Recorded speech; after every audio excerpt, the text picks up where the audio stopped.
본문에 나오는 히스기야 왕은 남유다의 왕으로서 좋은 일을 많이 한 사람입니다. 실제로 성경에 보시면 이 히스기야 왕을 가리켜서 그는 하나님을 경외하였고 정직하였고 충성스러운 왕이었다고 소개하고 있습니다.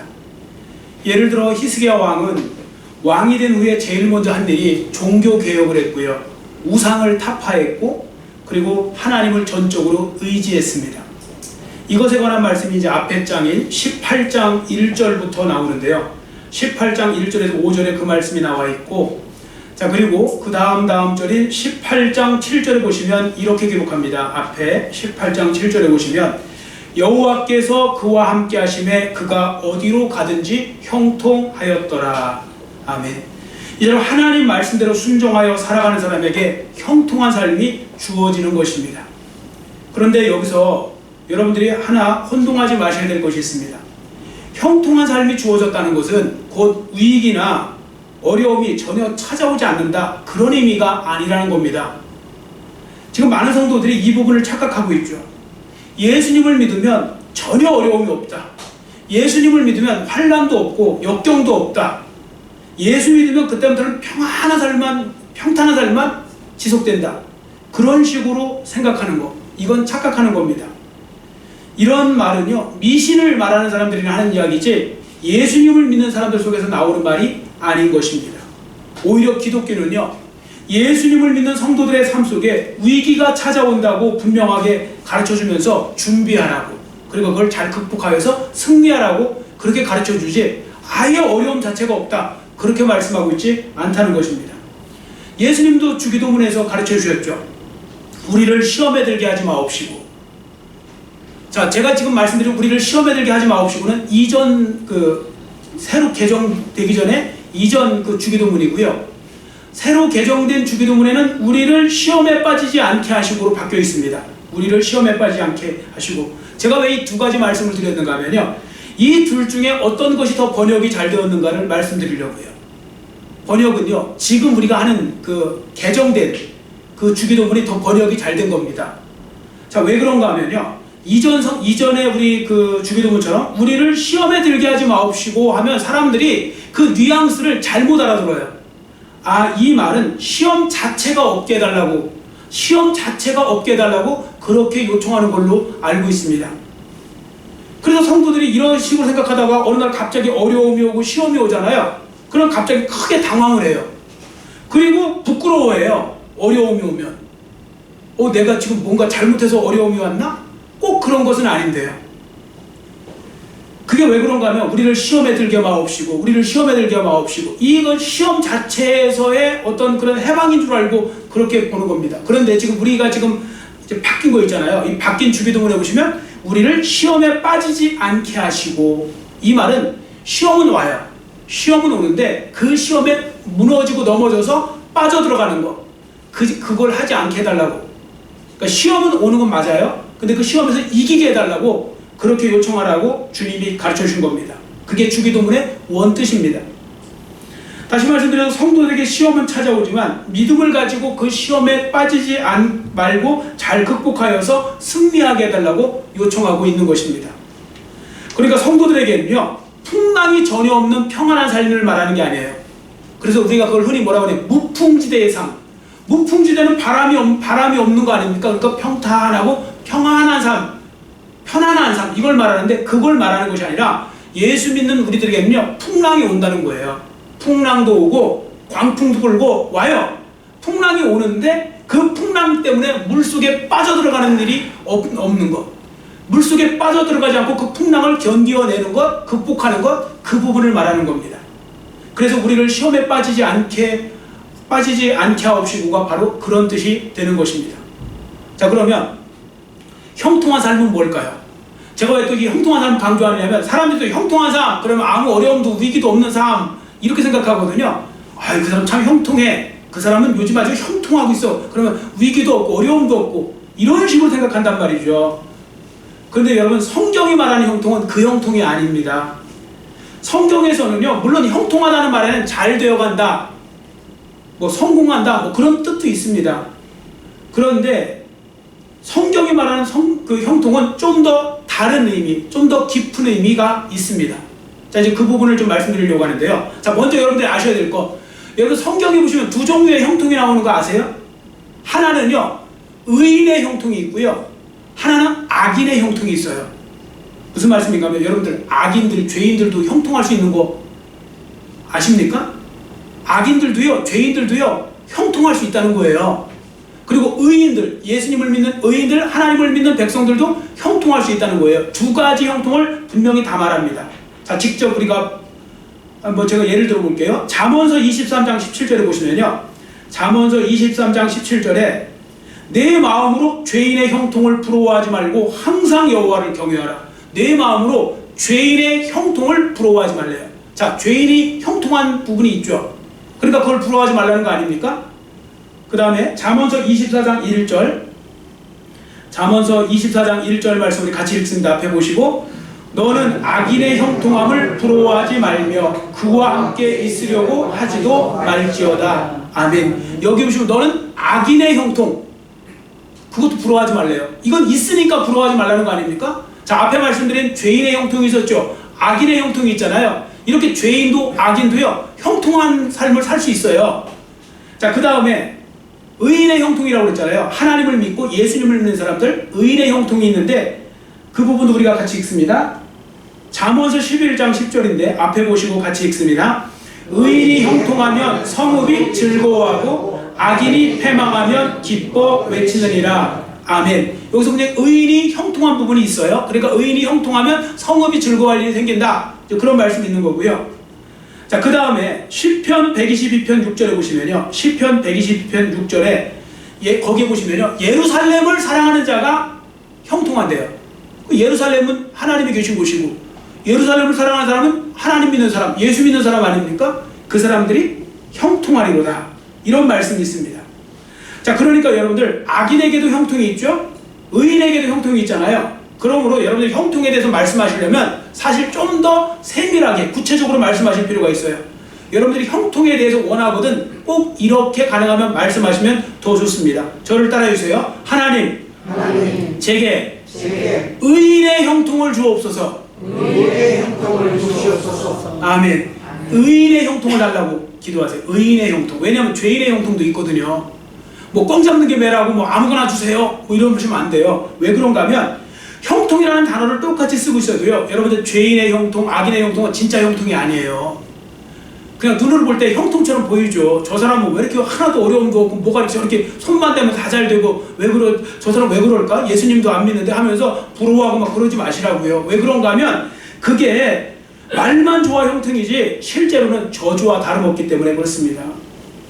제가 이 말씀을 준비하면 딱 떠오른 말씀이 하나 이제 발견한 말씀이 있어서 제가 이제 말씀을 드리려고 하는데요. 여기에 그 답이 나와요. 잠언서 21장 4절인데 앞에 보시고 같이 읽습니다. 눈이 높은 것과 마음이 교만한 것과 악인이 형통한 것은 다 죄니라. 아멘. 악인이, 죄인이 형통한 건 죄래요. 그리고 악인이 형통한 것은 죄일 뿐만 아니라 그건 저주가 될 수 있어요. 그래서 성경에는 악인이 형통한 것을 부러워할 필요가 없대요. 죄인들이 형통한 거, 잘 되는 거 부러워할 필요가 없답니다. 왜? 그건 저주가 되고요, 죄가 되기 때문에 그렇습니다. 자, 한번 잘 생각해 보세요.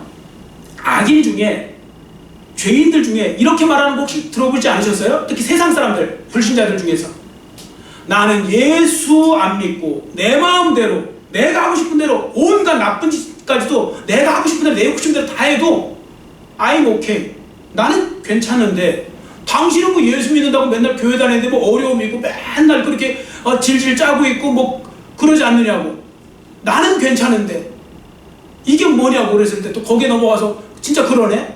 왜 나는 힘들고 이 사람은 예수님을 안 믿는데 어려움이 없고 그렇게 평탄할까? 여러분, 그게 왜 그런지 아십니까? 잘 생각해 보세요. 차라리 그 사람들이 의도 맞는 일이 생기고요, 어려움 있으면 돌이킬 기회라도 있고요, 예수님 믿을 기회라도 있고요, 구원 얻을 기회라도 있고요, 천국 갈 수 있는 기회라도 있는데, 죄인들이, 악인들이요, 오히려 하나님의 심판을 받아서요, 오히려 하나님께서 그냥 다 그냥 나름대로 잘 되게 만들어 주잖아요. 그들이 교만해서 회개할 이유도 없고요, 회개할 건덕지도 찾을 수 없고요, 그리고 그냥 그 마음대로 나는 아이먹게, 나는 지금 잘 살고 있어 이러면서 살다가 결국 어느 순간에 하나님이 딱 부르시는 그날에 자기는 구원받지 못하고 영원한 지옥으로 떨어지는 그런 일이 벌어지는 건데, 어떻게 그걸 갖고 우리가 형통한 삶이라고, 진짜 형통이라고 말할 수 있겠습니까? 오히려 가장 불쌍한 사람들인 거죠. 그러니까 여러분들 주위에 안 믿는 사람들이, 뭐 악인들이, 죄인들이 잘 되는 거 보시면요, 불쌍히 여기셔야 돼요. 아, 이 사람은 지금 구원받을 기회도 없네. 뭔가 좀 얻어맞고 마음이 약해져야 가서 이렇게 뭐 전도도 해도 이렇게 들을 텐데, 뭐 나보다 더 지금 세상 일로 잘 되고 있으니 오히려 불쌍히 여기시라고요. 부러워하지 마시고. 그럼 우리 형통을 구하신다면 의인의 형통을 구하시기를 축원합니다. 의인의 형통을 구하셔야 돼요. 그 형통이야말로 축복된 형통이요, 은혜로운 형통이요, 천국을 가져다주는 형통이 되는 것입니다. 자, 그러면 의인의 형통과 악인의 형통의 차이점이 뭘까요? 둘 다 형통인데 의인의 형통과 악인의 형통의 차이점이 뭘까요? 한마디로 이렇게 말할 수 있습니다. 의인의 형통과 악인의 형통은 한마디로 하나님께서 함께 하시느냐, 함께 하시지 않느냐, 바로 거기에 달려 있는 것입니다. 하나님이 함께 하시느냐, 함께 하시지 않느냐. 자, 따라해 주시기 바랍니다. 하나님께서 함께 하시느냐, 함께 하시지 않느냐. 예, 여기에 형통의 결과가 달려 있는 거예요. 자, 여러분, 하나님께서 함께 하시면요, 의인의 형통이 되는 줄 믿으시기를 축원합니다. 네. 자, 그러면 한번 생각해 보세요. 의인의 형통이 뭘까요? 의인의 형통. 저는 의인의 형통을 이렇게 한번 비유하고 싶어요. 드라마틱한 형통이요? 드라마틱한 형통. 여러분 드라마 좋아하세요? 이 드라마에 보면 어떤 거 그런 거 있잖아요. 저기 뭐 요즘 막장 드라마가 많아서 그렇지, 또 드라마 이렇게 또 보다 보면 왜 주인공이 온갖 환난, 고난, 역경 다 싸워가면서 극복해서 나중에 해피엔딩으로 끝나는 그런 드라마 있죠. 자, 그런 드라마가 있습니다. 근데 여러분 잘 보시면 그거 누가 조정하는 거예요? 시나리오 작가가 주장하는 거예요. 작가가 사실은 다 그런 과정에서 결과를 나게 해피엔딩으로 끝나게 만들어 놓죠. 근데 그 주인공 자체는, 그 사람이 만약에 그 주인공 자체는 그걸 모르잖아요. 그냥 막 이렇게 살다가 보면 또 맞서 싸우다 보면 결국 나중에 해피엔딩으로 끝이 나잖아요. 근데 여러분, 성경에서 말하는 형통은 그걸 말하는 거예요. 어려움과 역경이 오는데요, 그걸 맞춰 싸워 이기는 거예요. 하나님과 함께해서 맞서 싸워 이겨나가는 거예요. 그래서 그 모든 어려움과 위기를 극복하고요, 그리고 승리한 주인공이 되는 거예요. 그걸 가리켜서 성경은 형통이라고 말하는 거예요. 형통한 삶은요, 아예 어려움 자체가 없는 삶이 아니라 그 어려움과 맞서 싸워서 결국 이기는 삶, 그게 바로 형통한 삶인 거죠. 그래서 여러분 영어 성경에도 보시면 형통이라는 말이 여러 가지로 쓰이는데 그 중에 하나가 succeed라는 단어가 있어요. succeed는 뭐냐면 성공했다. 또 하나는 made it, 해냈다. 난 드디어 해냈다. 그런 뜻이에요. 해냈다. 그러니까 우리가 형통한 삶을 살려면 주님을 의지해서 우리가 어려움과 역경이 왔을 때 그걸 맞서 싸워서 이겨갖고 승리자에 반해졌을 때, 아, 그의 삶은 형통했다. 그렇게 말하는 겁니다. 자, 우리는 요셉을 통해 그 예를 볼 수 있습니다. 여러분, 요셉이 그런 관한 이야기가 나올 때 창세기 39장에 보시면요, 창세기 39장에 보시면 하나님께서 그를 형통하게 하셨다는 말씀이 3번 나오거든요. 39장에만. 언제 나왔는지 아십니까? 요셉이 노예로 팔려갔더니 갑자기 하나님이 요셉과 함께 하시더니 요셉을 형통케 하셨더라. 이런 말씀이 2번 있고요. 또 보디발의 아내의 유혹을 물리쳐갖고 결국 자기는 오히려 죄를 안 지려고 했더니 그것 때문에 누명 쓰고 감옥에 가서 있을 때 또 하나님께서 요셉과 함께 하셨고 요셉을 형통하게 하셨더라. 그렇게 말씀하고 있습니다. 그러니까 성경은요, 지금 전혀 그 상황은 노예로 있고 감옥에 갇혀가고 하는데 형통이라는 단어를 쓰고 있거든요. 그러나 성경은 하나님께서 그와 함께 하심으로 형통하게 하셨다고 기록하고 있죠. 왜 그런가 하면요, 실제로 요셉은요, 하나님과 함께함을 느끼고 하나님 신전의식, 즉 하나님의 앞에서라는 그 의식을 가지고 하나님 안에서 아무리 상황이 더 나빠져도 그 상황에서 기도하면서 하나님을 붙잡고 살았어요. 그랬더니 하나님께서 그 모든 것을 다 합력하여 선을 이루셔서 나중에 애굽의 총리로 세워주시죠. 그러니까 요셉은 정말 형통한 삶을 산 거예요. 그러니까 형통한 삶은 다른 것이 아니라 바로 우리가 그 모든 위기와 역경을 이겨내고 승리하는 삶, 그게 바로 성경이 말하는 형통한 삶인 것입니다.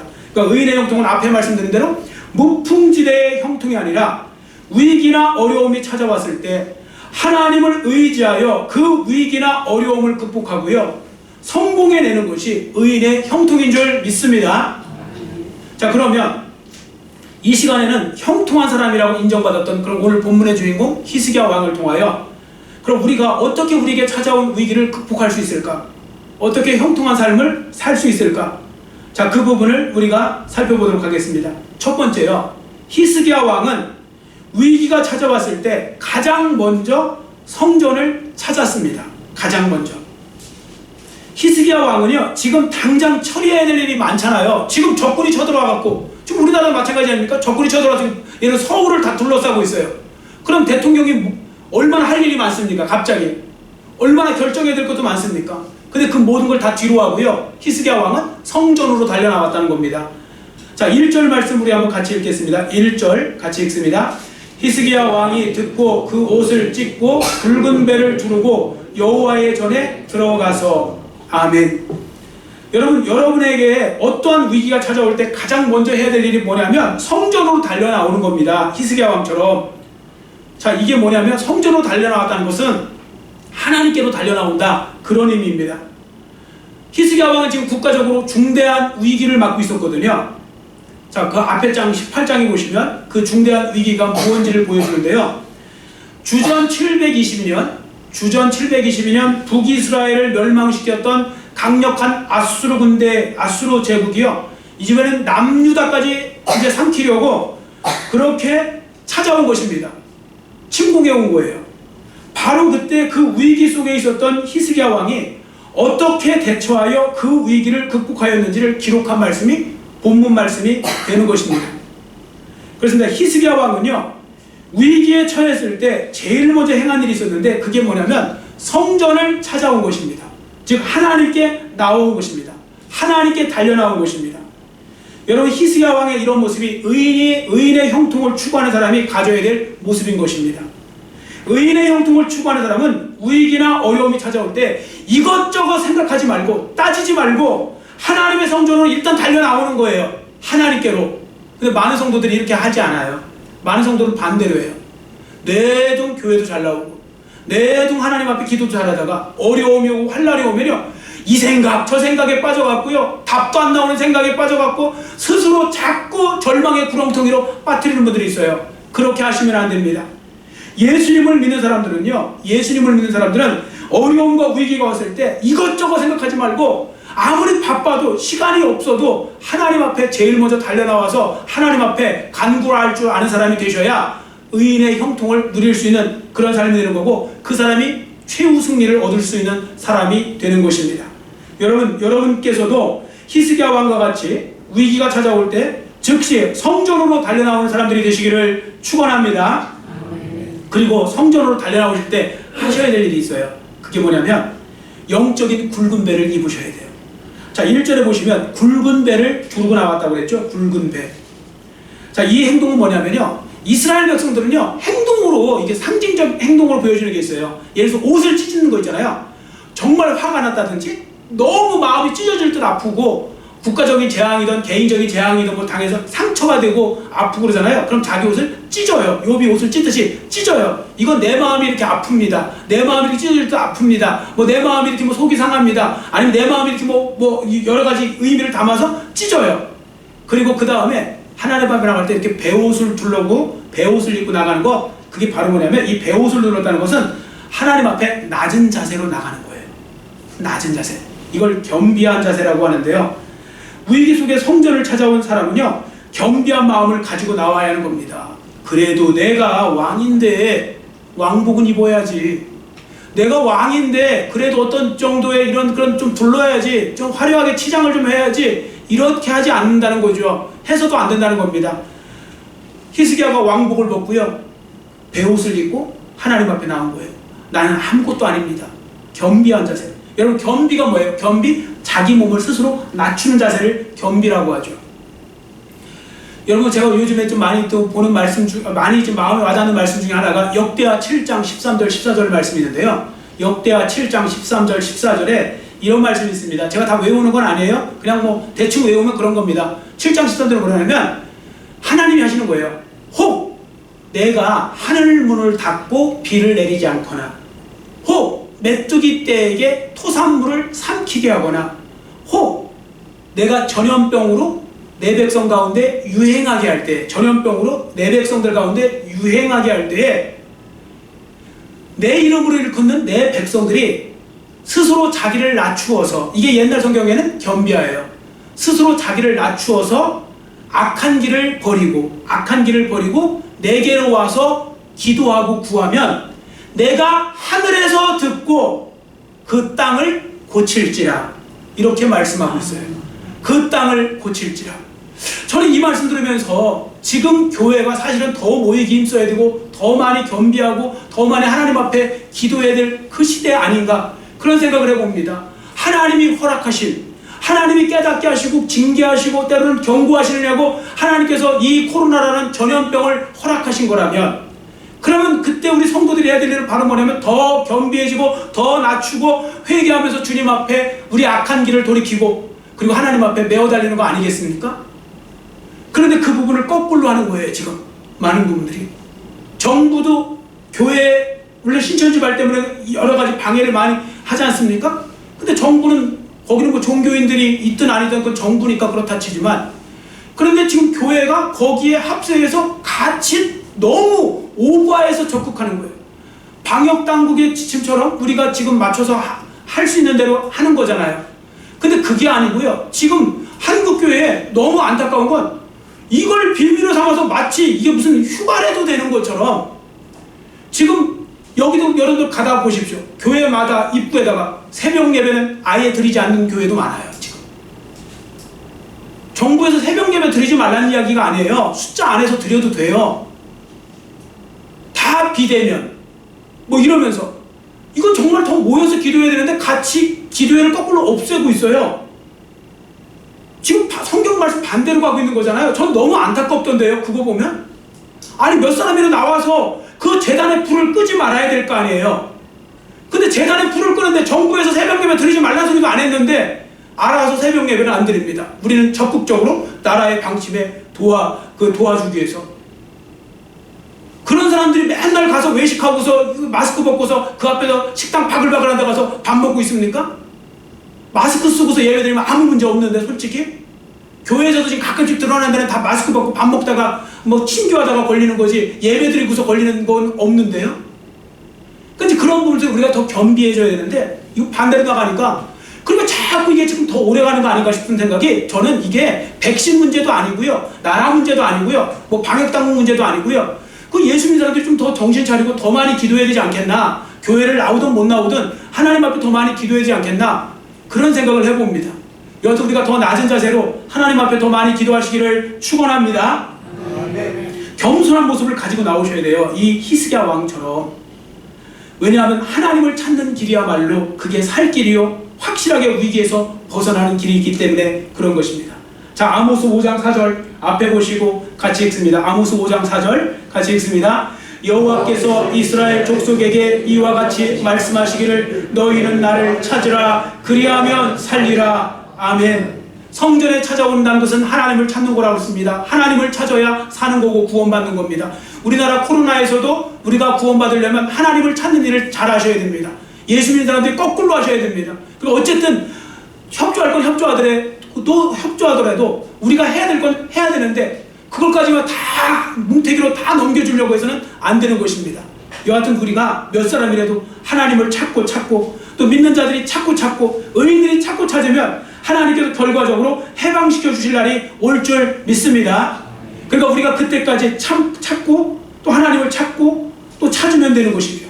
자, 두 번째, 히스기야 왕은 위기가 찾아왔을 때 하나님께 부르짖어 기도했다는 겁니다. 하나님께 부르짖어 기도했죠. 자, 14절 15절을 보세요. 히스기야 왕이 아수르 왕 사네립의 편지를 가지고 성전에 올라가서 그 편지를 여호와 앞에 놓았다고 그랬습니다. 이게 뭐냐면 그 편지가 사네립 왕이 보낸 편지예요. 거기에 항복하라는 편지예요. 이 남유다 항복해. 그리고 거기다 뭐라 했냐면 하나님 욕을 막 써놓은 거예요. 하나님을 막 조롱하는 말을 써놓은 거예요. 이 망령된 편지, 이게 히스기야 왕한테는 얼마나 큰 문제거리입니까? 그대로 갖고 와서요, 그걸 펴놨어요. 하나님 앞에 맡긴 거예요. 여러분 혹시 여러분들도 어려운 문제, 위기, 걱정, 염려거리 있잖아요. 그런 거 있으면 이대로 흉내내셔도 돼요. 모방하셔서 적으세요. 글로 적으세요. 이런 문제들. 그리고 기도하실 때요. 이게 기도할 때 다 생각나는 게 아니니까 쭉 적으신 다음에 여기다가 이렇게 거기다 앞에 놓고 기도하는 자리에다가 펴놓고 기도하세요. 하나님 제가 이런 문제가 있어요. 그리고 히스기야 왕처럼 펴놓고, 히스기야 왕도 그걸 펴놓고 기도한 거예요. 여러분 우리에게 어쨌든 위기가 닥친 위기를 이제 닥치잖아요. 그러면 그걸 극복하기 위해서 하나님께 히스기야 왕처럼 간절히 기도하는 것이 중요한 것입니다. 성전으로 나와서 하나님 앞에 간절히 기도하는 것보다 더 중요한 일은 없습니다. 히스기야 왕을 보십시오.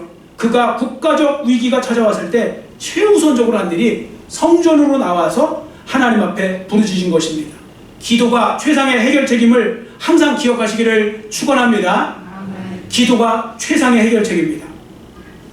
기도할 때 우리는 하나님을 나의 편으로 모시게 되겠죠. 그러니까요, 내게 닥친 시련이, 환난이 얼마나 크냐 작으냐가 문제가 아니에요. 우리는 크냐 작으냐에 자꾸 따지잖아요. 그런데 그게 문제가 아니고 정말 중요한 건 하나님이 그 위기 속에서 나와 함께 계시느냐 안 계시느냐가 중요한 거예요.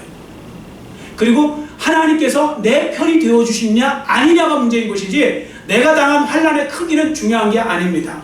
어차피 하나님이 함께 하시면 큰 위기도 넘어가는 거고요. 하나님이 함께 하시지 않으면 작은 위기도 우리는 못 넘어가고 그런 것입니다. 그래서 이사야 43장 1절 2절은 이렇게 기록합니다. 이사야 43장 1절 2절 제가 읽어드릴 테니까 한번 눈을 감고 잘 들어보세요. 야곱아 너를 창조하신 여호와께서 지금 말씀하시느니라. 이스라엘아 너를 지으신 이가 말씀하시느니라. 너는 두려워하지 말라. 내가 너를 구속하였고 내가 너를 지명하여 불렀나니 너는 내 것이라. 네가 물 가운데로 지나갈 때 내가 너와 함께 할 것이라. 강을 건널 때 물이 너를 침몰하지 못할 것이며 네가 불 가운데로 지날 때 타지도 아니할 것이요 불꽃이 너를 사르지도 못하리라. 아멘. 여러분 인생을 살다가 보면 불과 같은 시험도 당하고 물과 같은 시험도 당합니다. 시험이 없다는 게 아니에요. 여기 보세요. 물속에도 들어가고 불 속에도 들어가는데 중요한 건 하나님이 함께 하시면 그 물 속에서도 건져주시고요 불 속에서도 건져주신다는 거예요. 그러니까 불과 물 속에서 건져주시는 하나님이지 불과 물 자체에 안 들어가게 해주시는 하나님이 아닌 거죠. 어떤 분은 이렇게 말씀하세요. 아니 그럼 목사님 그래도 그럼 하나님 그렇게 해주셨으면 아예 처음부터 안 들어가면 되는 거 아니에요? 안 들어가게 해주시면 되는 거 아니에요? 아니 어려움 좀 안 당하게 해주시면 안 돼요? 꼭 그걸 당하게 해주신 다음에 건지세요? 뭐 병 주고 약 주세요? 여러분 때로는 우리가 시련과 역경을 고난을 당하는 거 그걸 감사하세요. 그걸 안 당하면요 사람이 못 돼요. 여러분 어려움 없이 사람을 겸손하게 만드는 건 어려움과 환난과 역경이 겸손하게 만들고요 다른 사람들을 이해하게 만들고 이런 거죠. 내가 하나도 어려움 없이 막 그냥 아무 어려움 별 어려움 없이 살잖아요. 그 사람들 중에 멀쩡한 사람 누가 있나 한번 보세요. 부모들도요 자녀들에게 철저하게 교육을 시키지 않으면요 자녀들을 막 금수저 물고 태어났다고 막 그냥 금수저 계속 물고 살아라 하고서 계속 주잖아요. 그럼 나중에 이대를 못 가요. 왜? 그 자녀들은 경험한 적이 없어갖고요 그 어려움을 그러니까 이해하는 폭도 적어지고요 뭐 조그만 어려우면 금방 무너지고 그래요. 나중에 그 누구 탓할 필요 없어요. 부모들이 그렇게 만드는 거예요. 그래서요 적절하게 환난도 오고 역경도 오고 시련도 당하고 그러면서 사람은 배우고요 겸손해지고요 인생이 별거 아니구나 사람이 별거 아닌 거구나 그리고 저 사람도 나같이 무너질 수밖에 없는 사람이었구나 이러면서 이해의 폭도 넓어지고 점점 성숙해지는 거죠. 그게 바로 중요한 것입니다. 여러분 그래서 하나님은 때로는 우리에게 불속도 허락하시고요 물속도 허락하시지만 중요한 건 거기서 건져내신다는 겁니다. 그러므로 위기 속에 빠진 사람들이 해야 될 일은 두려워할 일도 아니고 낙심할 일도 아니고요 그저 뭐 하시면 됩니까? 집중해서 기도하시면 됩니다. 집중하여 기도하시면 되는 거죠. 시간을 정하시고 목적을 정하시고 간절히 힘을 다해서 기도하시는 겁니다. 여러분 어쨌든 기도의 자리로 나오고요 열심히 더 기도하잖아요. 그러면 하나님께서 반드시 합력하여 선을 이루어 주실 줄 믿습니다. 열심히 기도하는 거예요. 열심히. 그러니까 기도에 힘을 잃은 분들 다시 기도하세요. 그리고 또 교회 나오지 못하는 분들 집에서라도 열심히 기도하셔야 됩니다. 성전에 나와서 예배도 잘 못 드리는데 예배도 제대로 안 드리고 지금 보면요 온라인 뭐 예배 드리는 사람 별로 없습니다. 다 다 그냥 그렇게 되고 예배도 안 드리고 기도도 안 하고 어떻게 이길 겁니까? 그래서요, 어쨌든 중요한 건 교회를 나오시든 못 나오시든 열심히 기도하면서 하나님 앞에 믿음 떨어지지 않고 믿음으로 승리하게 해달라고 기도하는 그런 축복된 삶이 되시기를 축원합니다. 자, 그 다음에 끝으로 한 가지 더. 히스기야 왕이 잘한 일이 있는데요, 주의 종에게, 즉 히스기야 왕이 선지자 이사야에게 기도 부탁한 거예요. 세 번째가, 자 2절에 보시면 히스기야 왕이 몇 사람 신하들을 시켰겠죠. 하나님의 사람인 이사야 선지자에게 보내는 모습이 나와요. 4절 끝부분에 보시면 당신은 이 남아있는 자들을 위하여 기도하소서 하더이다 하니라. 주의 종에게 기도 부탁한 겁니다. 이사야 선지자도 그 기도 내용을 듣고 기도에 응답해 주었습니다. 여러분, 이 말씀을 들으셨다면 어떠한 위기나 어려움이 찾아올 때 혼자 걱정하거나 해결하려 하지 마십시오. 히스기야 왕처럼 주의 종에게 기도 부탁을 하시면 됩니다. 바로 그러한 삶이 지혜로운 삶입니다. 여러분, 목회자에게 기도 부탁하는 걸 어려워하시면 안 됩니다. 요즘에는 얼마나 쉬워요. 이거 말하기 껄끄럽고 전화하기 껄끄러우면 톡으로 되잖아요. 문자로 보내셔도 되잖아요. 목사님, 저 이런 걸 위해서 기도해 주세요. 그 기도 부탁을 하셔야 돼요. 하나님께서 목사에게 축도권을 주신 이유가 뭡니까? 축도는 축복기도죠. 그리고 하나님의 주의 종에게는 특별히 그런 은혜를 더 주셨는데 그걸 이용해야죠. 그게 성도들이 누릴 권리 중에 하나인 겁니다. 작은 교회 성도들은 더 그 은혜를 누릴 수 있는 하나님 특권을 주셨잖아요. 여러분, 큰 교회는 그거 불가능해요. 여러분, 3만 명 되는 교회에서 성도들이 그거 만약에 기도 제목 내기 시작하면 그 누가 기도해 줄 거예요? 기도해 주겠습니다 하고서 거짓말하는 거죠. 어떻게 그걸 기도할 수 있습니까? 그 많은 걸 하고 싶어도 못해요. 그런 작은 교회는 얼마든지 할 수 있어요. 그래서 어쨌든 기도 부탁하는 게 중요하고요. 그리고 또 한 가지는 성도들에게도 기도 부탁하셔야 돼요. 한 사람이 기도하는 것보다 두세 사람이 모여서 기도하는 게 더 나으니까요. 그 어떤 분들이 왜 기도 안 하는지 아세요? 아니, 기도 부탁을 안 하시는지 아세요? 성도들끼리 제가 집사님 저 이런 기도가 이 제목이 있는데 좀 기도해 주세요 그랬더니 기도는 정작 안 하고요, 소문만 내고 그러고 다녀요. 그런 분들 있죠? 기도 제목 들었어요. 근데 나는 정작 기도는 안 해요. 그리고서 누가 나한테 그 기도 부탁하는데 뭐 이런 내용 갖고, 그러면서 근데 나한테 기도 부탁했으니까 자기가 좀 더 우쭐거리는 거죠. 내가 그래도 좀 기도할 줄 아는 사람이 나한테 부탁했나 보다. 그러면서 그걸 소문만 내고 이거 정작 자기는 기도 안 해요. 그걸 알아요. 어떻게 하는지 아세요? 본인이 알아요. 본인도 남한테 들은 다음에 자기도 기도 안 하고 소문만 내고 다녔거든. 그러니까 이게 불신 사회가 조장되어져 갖고요. 그래서 서로가 기도 부탁을 하지 말고, 기도 부탁해서 기도도 안 하고 소문만 내고 다닐 거 하지 말자고. 이런 교회가 되면 정말 불행한 교회가 되는 거고요. 이런 성도가 되면 그건 하나님 앞에 큰 죄가 되는 거예요. 여러분, 한담하러 다니는 사람들 있잖아요. 한담. 쓸데없는 말하고 남의 말 전달하고 하는 사람은 하나님이 그게 죄라고 분명히 잠언서에 나와 있습니다. 그러니까 여러분들 기도 제목은 절대 바라시면 안 됩니다. 하나님께만 이야기할 때 쓰고요, 기도할 때. 그리고 남한테는 전달하면 안 됩니다. 마치 굉장히 걱정해지는 거잖아요. 그분이 그런 게 뭐가 있대 그러면서 조금 있으면 일주일만, 그래서 교회가 일주일이면 소문이 다 나요.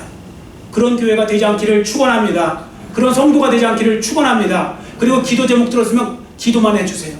그러면 서로 기도의 힘을 얻는 거죠. 사도 바울도 그렇게 했다니까요. 사도 바울 서신에 보면 공통점이 있어요. 먼저 내가 당신들을 위해서 기도하고 있습니다. 내가 당신들의 교회를 위해서 기도하고 있습니다. 그리고 끝에는 뭐라고 하는지 아세요? 여러분도 우리를 위해서 기도해 주십시오. 나를 위해서 기도해 주세요. 우리의 사역자들을 위해서 기도해 달라고 그렇게 부탁하죠. 그러니까 목사인 저도 기도 부탁하고 서로 기도하면서 중보 기도해 줄 때 더 힘있는 그런 공동체를 만들어갈 수 있는 것입니다. 자, 여하튼 오늘 주신 말씀 다 세 가지를 기억하시고요. 여러분, 위기가 찾아왔을 때 어떻게 하라고요? 하나님 앞에 당장 달려나오셔야 됩니다. 성전으로 달려나오시고요. 그 다음에 어떻게 합니까? 달려나와서 기도하셔야 됩니다. 간절히 기도하셔야 되고요. 그리고 기도하실 때 함께 기도할 수 있도록 중보 기도를 요청하시고, 그렇게 할 때 우리가 얼마든지 이길 수 있는 그런 은혜를 누리게 되는 것입니다. 여러분 모두 히스기야 왕처럼 의인의 형통을 날마다 누리는 삶이 되시기를 간절히 빌고 원합니다. 기도하겠습니다. 사랑의 하나님 아버지, 감사합니다. 오늘 말씀을 통하여서 내게 닥친 위기를 극복하려면 어떻게 해야 되는지를 말씀을 통해 보았습니다. 히스기야 왕처럼 우리도 그 삶을 본받아서 어렵고 힘든 일이 있을 때 즉시 하나님께 달려나오고 그 하나님 앞에 믿음을 가지고 간절히 기도하고, 또 나 혼자 기도하는 것보다 여러 사람이 기도하는 것이 좋사오니 우리가 열심히 또한 아버지 하나님 주의 종에게 또한 성도들에게 또한 기도 제목을 아버지 하나님 또한 그 부탁하고, 그래서 함께 서로가 서로를 위해서 기도해 주면서 이 모든 위기와 앞으로 닥치게 될 역경이나 시련 등을 잘 극복하여서 아버지 하나님이여 평안한, 그저 편안한 삶 중에서의 형통이 아니라 정말 아버지 하나님 역경과 그 모든 환난을 뚫고 이겨서 승리하는 그런 형통, 진정한 의인의 형통의 삶을 살아가는 하나님 나라의 모든 자녀들이 될 수 있도록 은혜 베풀어 주시옵소서. 감사드리오며 예수님의 이름으로 간절히 축복하오며 기도드려 싸움나이다. 아멘.